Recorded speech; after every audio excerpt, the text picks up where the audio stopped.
Frozen shoulder क्या होता है, कब होता है, किनको होता है, सिम्टम्स क्या रहते हैं और ट्रीटमेंट कैसे करते हैं, अगले 5 मिनट में हम यही बात करने वाले हैं। नमस्कार दोस्तों, मैं हूं doctor Devendra Bairwa. I am a consultant dermatologist और ऑटोइम्यून डिजीजेस आर्थराइटिस के पेशेंट्स को मैं ट्रीट करता होता हूं। आज हम बात करने वाले हैं फ्रोजन शोल्डर यानी कि कंधा जाम होने के बारे में।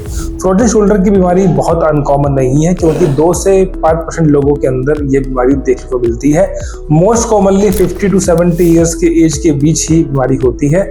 70 साल से अधिक के लोगों में शोल्डर्स के अंदर शोल्डर ट्रॉमा या फिर टेंडन रप्चर या फ्रैक्चर कॉमन रहता है और 50 साल से कम जो है शोल्डर में ट्रॉमा कॉमन रहती है। मेल फीमेल्स दोनों में बीमारी हो सकती है, हालांकि फीमेल्स के अंदर थोड़ी सी बीमारी ज्यादा देखने को मिलती है। 80% केसेस के अंदर सिर्फ एक तरफ का जॉइंट इन्वॉल्व होता है और 20% लोगों के अंदर दोनों शोल्डर इन्वॉल्व हो सकते हैं। 80% लोगों के अंदर बीमारी जल्दी ही अपने आप बढ़कर खत्म होकर ठीक हो जाती है, लेकिन 20% लोगों के अंदर बीमारी लंबी चल सकती है। अगर आप राइट हैंडेड हैं तो आपका लेफ्ट शोल्डर ज्यादा कॉमनली इन्वॉल्व हो सकता है। अगर आप लेफ्ट हैंडेड हैं तो आपका राइट शोल्डर ज्यादा कॉमनली इन्वॉल्व हो सकता है, यानी कि नॉन डोमिनेंट शोल्डर थोड़ा कॉमनली इन्वॉल्व होता है। फ्रोजन शोल्डर जो है उसकी बीमारी को हम 2 तरीके से क्लासिफाई कर सकते हैं, मतलब 2 तरह की मान सकते हैं। एक होती है टाइप 1 डिजीज इडियोपैथिक, यानी कि जिसके अंदर शोल्डर तो नॉर्मल है पर आपका शोल्डर जाम होने लग गया है। ये कॉमनली देखने को मिलता है डायबिटिक पेशेंट्स के अंदर। इसके अलावा थायराइड के पेशेंट्स हो गए, पार्किंसन डिजीज के पेशेंट हो गए, स्ट्रोक के पेशेंट हो गए या हार्ट डिजीज के पेशेंट हो गए। ये पेशेंट वो है जिनके शोल्डर नॉर्मल है पर फिर भी धीरे धीरे कंधा जाम होता जा रहा है। इसके अलावा एक और जो टाइप है डिजीज की, सेकेंडरी जिसे कह सकते हैं, उसमें क्या होता है कि शोल्डर जो है उसमें ही कुछ प्रॉब्लम है। शोल्डर में कोई फ्रैक्चर हो गया है, कोई टेंडिनोसिस हो गया है, टेंडिनाइटिस हो गया, टेंडिन रप्चर हो गया है, जिनकी वजह से आपका शोल्डर जाम हो गया है। अब देखते हैं कि शोल्डर में फाइंडिंग्स क्या क्या मिलने वाली है और सिम्टम्स क्या क्या रहते हैं। अगर हम मोटा मोटा देखें तो फ्रोजन शोल्डर के पेशेंट्स के सिम्टम्स को हम 3 पार्ट्स के अंदर डिवाइड कर सकते हैं, फेज 1, फेज 2, फेज 3। तीनों फेज की जो ड्यूरेशन है वो 6 से 12 महीने की रह सकती है। फेज 1 में पेशेंट को सिम्टम जो है मेनली पेन रहता है, दर्द रहता है। दर्द ज्यादातर जो है काम ना करने पर रेस्ट भी रहेगा और लेट इवनिंग या नाइट में दर्द बढ़ जाता है। फेज 2 के अंदर जो ये दर्द था ये धीरे धीरे कम हो जाता है, लेकिन इसके साथ साथ शोल्डर में स्टिफनेस या ये कहें कि शोल्डर जाम होना शुरू हो जाता है। शोल्डर मुड़ता नहीं है, ना बाहर को जाएगा ना अंदर को घूमेगा और धीरे धीरे शोल्डर की जो मूवमेंट्स है वो कम हो जाती है। फेज 3 के अंदर जो है पेन भी खत्म हो जाता है, ये स्टिफनेस भी धीरे धीरे कम हो जाती है और शोल्डर आपका खुलने लग जाता है। तीनों फेज की जो ड्यूरेशन है वो 6 से 12 महीने की रह सकती है। इसका मतलब यह है कि जो पूरी डिजीज है उसका कोर्स अपने आप में 1 से 2 साल का हो सकता है।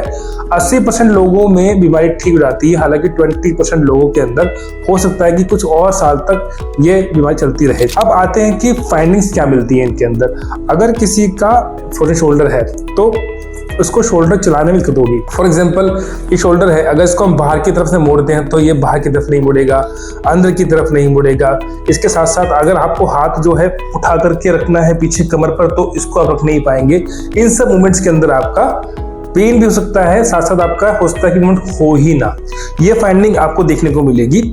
जनरली तो डॉक्टर जो है क्लिनिकल फाइंडिंग्स और हिस्ट्री से ही बता देते हैं कि आपको फ्रोजन शोल्डर है, पर कभी कभी ऐसा होता है कि टेस्ट किए जाते हैं। अगर आप कभी फ्रोजन शोल्डर का एक्सरे करेंगे तो एक्सरे बिल्कुल नॉर्मल मिलेगा, अगर साथ में कोई इंजरी नहीं है तो।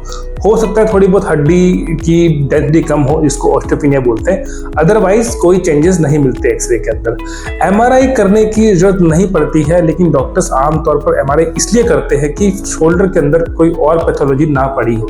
अगर आप एमआरआई करेंगे तो एमआरआई के अंदर थोड़े बहुत आपको डीजनरेटिव चेंजेस मिल सकते हैं, जैसे आपको ऑस्टियोआर्थराइटिस के अंदर मिलते हैं वैसे ही शोल्डर के अंदर चेंजेस मिल सकते हैं। साथ साथ हो सकता है टेंडिनोसिस हो, थोड़ी थिकनिंग हो शोल्डर की कैप्सूल की और थोड़ा बहुत फ्लूइड पड़ा हो, तो ये फाइंडिंग आपको देखने को मिलेगी। फ्रोजन शोल्डर जब हो जाता है एक बार, उसके बाद उसके ट्रीटमेंट के लिए आप आते होते हैं हमारे पास में। तो ट्रीटमेंट शुरू करने से पहले सबसे पहले हम ये करते हैं कि हम बताते हैं पेशेंट को कि उनको घबराने की कोई जरूरत नहीं है, क्योंकि फ्रोजन शोल्डर ऐसी बीमारी है जो 80% लोगों में अपने आप ठीक हो जाएगी। सबसे पहली चीज़ है रिएश्योरेंस, यानी कि पेशेंट को समझाना कि आपको इस बीमारी से घबराने की जरूरत नहीं है। सेकंड नंबर पे आते हैं एनेसेड्स यानी कि पेन किलर्स।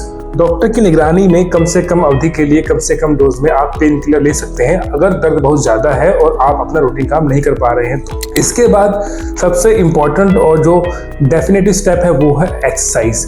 आपको पता है कि आपका शोल्डर जाम हो रहा है तो इसलिए आप एक्टिव या पैसिव स्ट्रेचिंग एक्सरसाइज करते हैं ताकि आपका शोल्डर जो है वो मूवमेंट करता रहे। इसके साथ साथ सुपरवाइज फिजियोथेरेपी भी दी जाती है ताकि शोल्डर अपना काम करता रहे और जाम ना हो, स्टिफनेस कम से कम हो जाए। इसके अलावा अगर आपको स्टिफनेस ज़्यादा है या पेन ज़्यादा है तो कभी कभी डॉक्टर्स आपको जो है इंट्रा आर्टिकुलर जॉइंट में इंजेक्शन यानी कि शोल्डर के अंदर इंजेक्शन देते होते हैं। Commonly steroid with some amount of lignocaine, bupivacaine यानी कि एनेस्थेटिक ये डालते होते हैं। इंजेक्शन लगवाने के बाद 3 से 6 महीने के लिए आपका जॉइंट जो है पेन फ्री हो जाता है, कुछ हद तक स्टिफनेस भी कम हो जाती है। हो सकता है कि आपको इंजेक्शन 1 से ज़्यादा बार लेने पड़े। इसके अलावा कभी कभी अगर पेन बहुत ज़्यादा है और आप काम नहीं कर पा रहे हैं, डॉक्टर कभी कभी आपका नर्व ब्लॉक करते होते हैं या फिर कैप्सुलर ब्लॉक करते होते हैं। हालांकि ज़्यादातर पेशेंट्स के अंदर जो है काम सिर्फ एक्सरसाइज से और इंजेक्शन से बन जाता है। 80% लोगों के अंदर जो है फ्रोजन शोल्डर अपने आप ठीक हो जाता है 1 से 2 साल की अवधि के अंदर। कुछ पेशेंट्स के अंदर दिक्कत बनी रह सकती है। अगर आपको फ्रोजन शोल्डर को लेकर के कोई क्वेश्चन है, कोई डाउट है, कुछ पूछना है तो आप कमेंट बॉक्स में अपना सवाल छोड़ सकते हैं। अगले हफ्ते हम फिर मिलेंगे कोई नई बीमारी लेकर के। तब तक के लिए नमस्कार।